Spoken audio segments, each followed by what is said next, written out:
Saya lihat banyak orang kaya itu mainannya properti, aset-asetnya properti.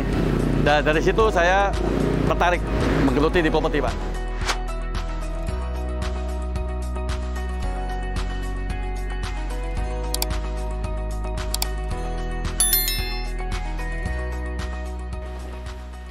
Mas, yang kerja berapa orang?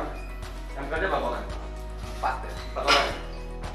Nelius Jinarta tengah berbincang dengan sejumlah pekerja bangunan yang sedang merenovasi sebuah rumah di kawasan Geraha Raya Bintaro.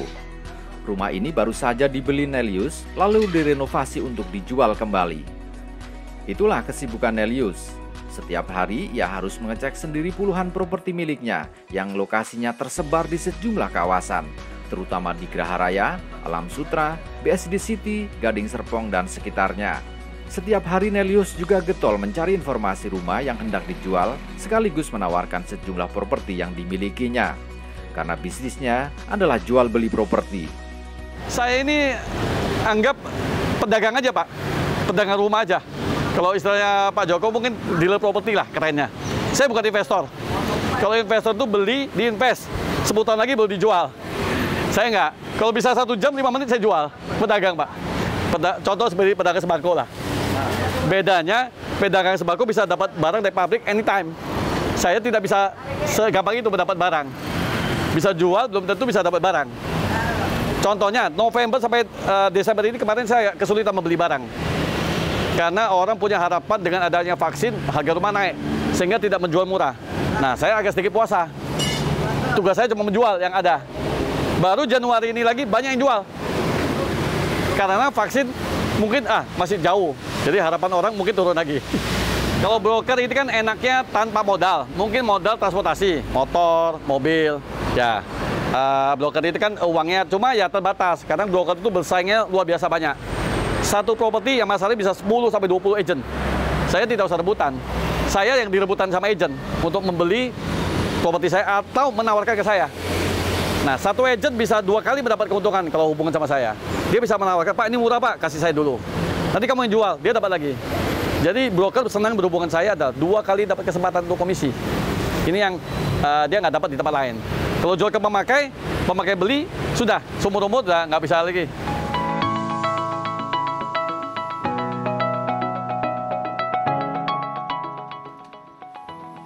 Nelius mencari rumah yang hendak dijual, baik rumah second maupun rumah baru. Jika mendapatkan rumah second, maka ia harus mengeluarkan kocek untuk merenovasi rumah tersebut agar harga jualnya lebih tinggi. Bapak pembantu ya? Bapak ada keramik yang 40-40? Ada ya, pasang aja Pak.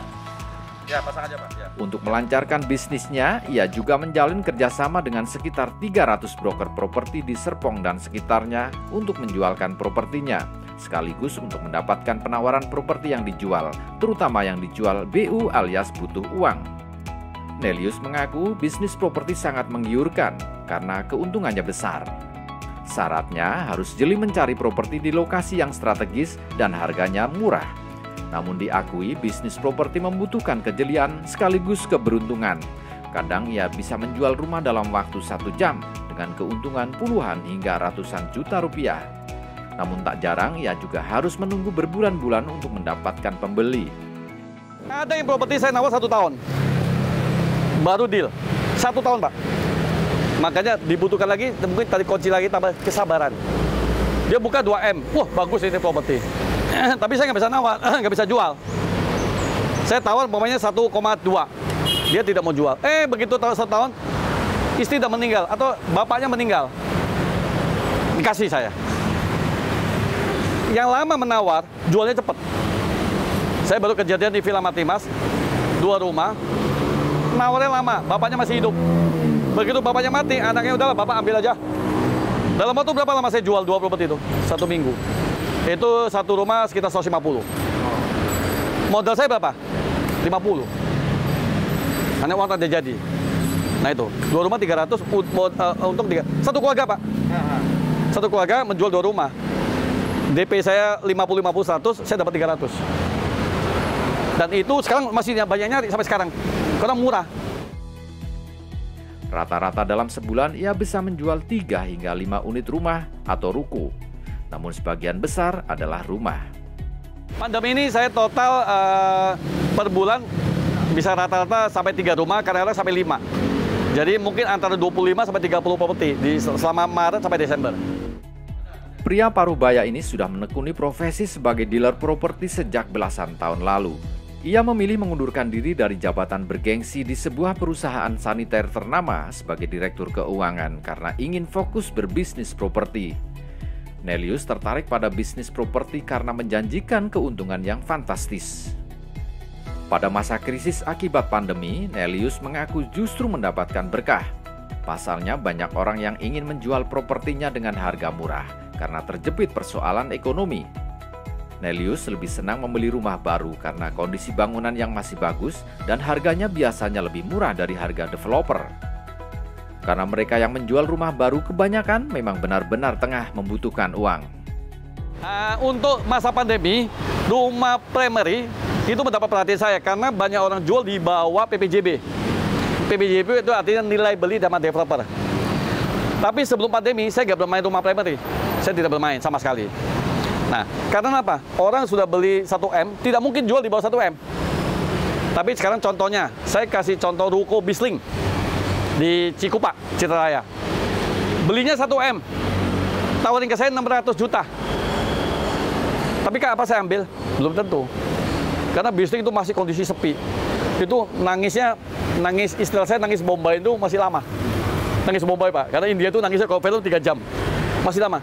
1M jual 600, rugi 400, Pak. Saya pun kasihan sebenarnya sama yang pemilik.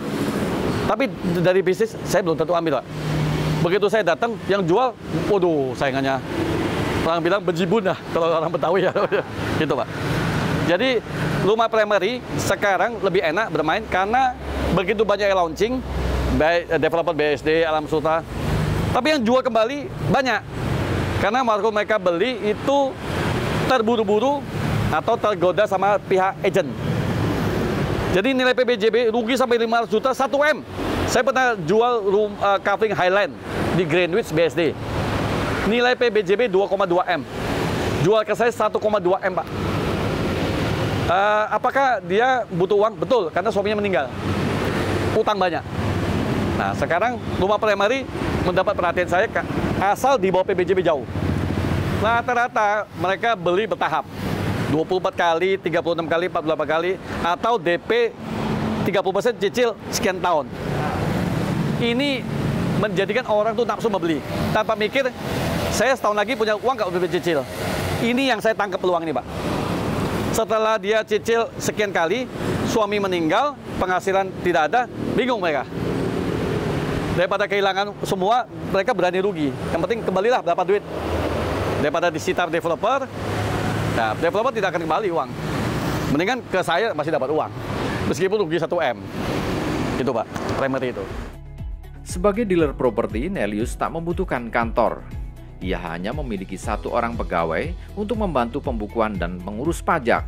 Selebihnya, pekerjaan bisa ia jalani sendiri. Ia mengaku sangat menikmati profesinya karena tak terikat dengan jam kerja dan memiliki banyak waktu luang untuk keluarga. Ya, satu, waktunya lebih santai. Santai artinya bukan kita bermalas-malasan, tapi saya mau kerja sesuai waktu saya. Kalau ada acara keluarga, saya bisa tinggalkan ini kerjaan. Tapi kalau kita jadi profesional, jam 8 sampai mungkin jam 10 malam, kita terikat di kantor. Ya kan? Ini waktu saya bersama anak-anak, keluarga ini yang nggak bisa dibeli dengan uang. Itu, Pak. Itu yang penting uang. Kedua lah, mungkin ya keuntungan. Jadi awalnya kan saya ini karyawan, profesional. Nah, memang dari dulu itu memang saya kesulitan di tempat tinggal dari kecil. Sehingga latar belakang, waduh, kalau udah besar, kaya, pengenlah punya banyak rumah. Itu. Karena dari kecil itu ngontrak rumah, kos-kosan, pindah berkali-kali. Jadi saya pikir, waduh, punya satu tekad nanti kalau gede, mau jadi itulah, pengusaha properti. Nah, dan kedua, saya lihat banyak orang-orang kaya itu mainannya properti, aset-asetnya properti. Dan dari situ saya tertarik menggeluti di properti, Pak. Ada banyak pengalaman menarik selama menjalani profesinya. Ia pernah nekat membeli rumah yang dijual sangat murah karena digunakan untuk bunuh diri. Namun dalam beberapa jam langsung dibeli orang dan masih di hadapan penjualnya. Ia berhasil mendapatkan keuntungan 25 juta rupiah. Selain itu, ia juga membeli rumah di lokasi tusuk sate yang jarang diminati hingga menghadapi penjual yang tak jelas menetapkan harga. Namun pengalaman yang tidak terlupakan adalah saat membeli rumah seorang ibu muda cantik dan ia sekaligus diminta menikahinya. Namun secara halus ia menolaknya. Ternyata membeli rumah sekaligus mendapatkan istri ada di dunia nyata ya Pak Nelius.